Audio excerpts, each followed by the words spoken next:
March 25, 2024. Monday of Holy Week. A reading from the book of the prophet Isaiah. Here is my servant whom I uphold, my chosen one with whom I am pleased, upon whom I have put my spirit. He shall bring forth justice to the nations. Not crying out, not shouting, not making his voice heard in the street. A bruised reed he shall not break, and a smouldering wick he shall not quench, until he establishes justice on the earth. The coastlands will wait for his teaching. Thus says God, the Lord, who created the heavens and stretched them out, who spreads out the earth with its crops, who gives breath to its people, and spirit to those who walk on it. I, the Lord, have called you for the victory of justice. I have grasped you by the hand. I formed you, and set you as a covenant of the people, a light for the nations, to open the eyes of the blind, to bring out prisoners from confinement, and from the dungeon, those who live in darkness. The word of the Lord. Responsorial Psalm. Respond is, the Lord is my light and my salvation. The Lord is my light and my salvation. Whom should I fear? The Lord is my life's refuge. Of whom should I be afraid? The Lord is my light and my salvation. When evildoers come at me to devour my flesh, my foes and my enemies themselves stumble and fall. The Lord is my light and my salvation. Though an army encamp against me, my heart will not fear. Though war be waged upon me, even then will I trust. The Lord is my light and my salvation.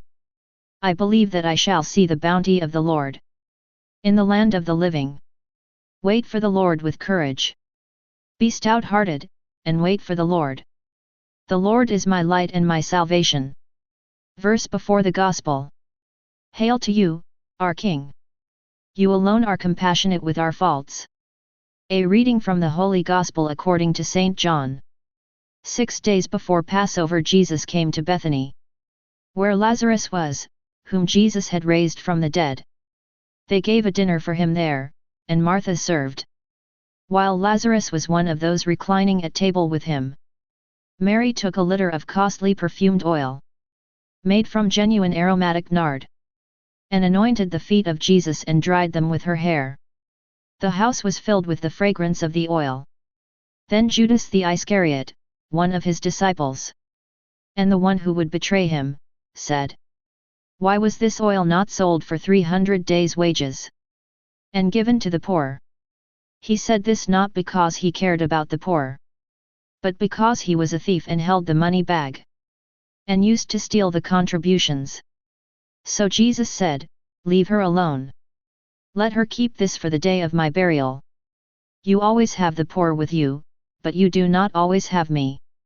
The large crowd of the Jews found out that he was there and came, not only because of him, but also to see Lazarus, whom he had raised from the dead. And the chief priests plotted to kill Lazarus too, because many of the Jews were turning away and believing in Jesus because of him. The Gospel of the Lord. Reflection.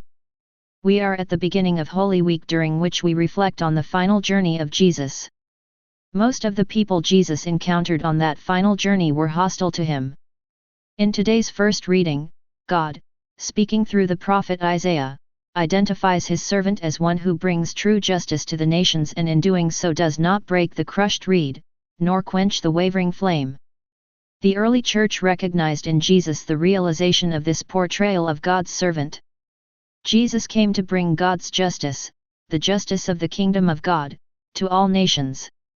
In doing so he did not break the crushed reed nor quench the wavering flame. He was attentive to the vulnerable, the weak, the lost, the isolated, the rejected, the various crushed reeds and wavering flames of his time and place.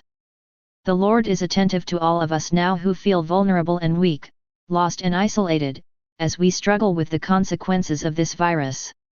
He invites us to be attentive to him who is attentive to us, opening our hearts to his presence with us. During the last week of his life, the week in which he endured his passion and death, Jesus himself became a crushed reed and a wavering flame. According to this morning's Gospel reading, 6 days before the feast of Passover during which Jesus was crucified, he experienced great kindness. Not only is he the guest at the table of a family that he loves, one member of that family, Mary, went to great expense to render him a very thoughtful service. She anointed his feet with very expensive perfume and dried them with her hair. A little later in the same Gospel, Jesus washes the feet of his disciples. Mary, the sister of Lazarus, anticipates that servant gesture of Jesus. She gives herself to Jesus in a way that corresponds to how Jesus would give himself to his disciples, and to all of us. Jesus interprets Mary's action as preparing him for his death and burial. At the beginning of the last week of his life, Jesus experienced great kindness from Mary of Bethany. What Mary did for Jesus we are called to do for each other. On our own journey through life, we may meet people who make our journey more difficult. We will also experience people like Mary who support us on our journey, and, hopefully, we can be for others what Mary was for Jesus, a kindly and generous presence in an often hostile world.